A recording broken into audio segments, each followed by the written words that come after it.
following is a commentary from the New Media Alliance.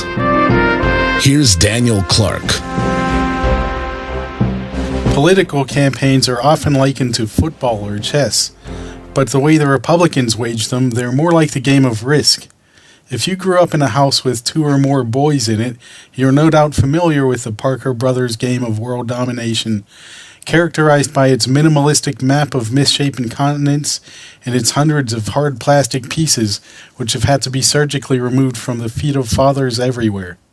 In Risk, as you advance on your opponents, you would typically transfer as many of your pieces as allowable to the battlefronts, while leaving only a token occupying force in those territories behind the lines. That's basically the same strategy the GOP is employing as it assumes the centrist position being vacated by the Democrats. Looking at the campaign as a purely tactical exercise, this makes a certain amount of sense. The Republicans think their opponent in November is likely to be Hillary Clinton, whose unofficial campaign slogan is, "I'm going to take things away from you." If she and her party are going to move that far to the left, then why not take territorial advantage by tacking to the center? To answer that, let's look back at the last time this approach was tried. In 1972, Democrat nominee George McGovern had isolated himself on the countercultural fringe of his party. His opponent, incumbent Richard Nixon, had drifted toward the center during his first term in office, but still had the support of his conservative base due to its fear of the alternative. Like a loser in the game of Risk, McGovern spent most of the campaign bottled up in a remote area with little hope of advancement. The Republicans' move to the middle appeared to have paid off, as Nixon won a 49-state landslide. Next time, however, the Democrats refused to play along.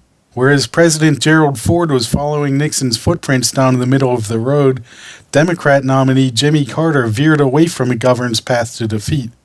Not having yet earned his reputation as the grand poobah of the Blame America First Club, Carter introduced himself as a born-again Christian, former naval officer, hard-working peanut farmer, and budget hawk.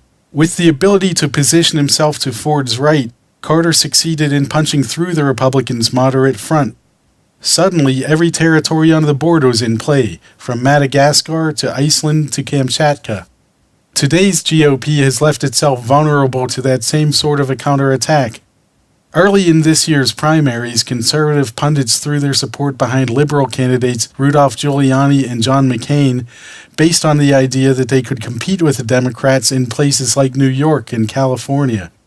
With McCain now the inevitable nominee, the Republicans have moved most of their game pieces toward those coastal blue states, while leaving the red states, including recently converted ones like Georgia, West Virginia, and Arkansas, lightly defended.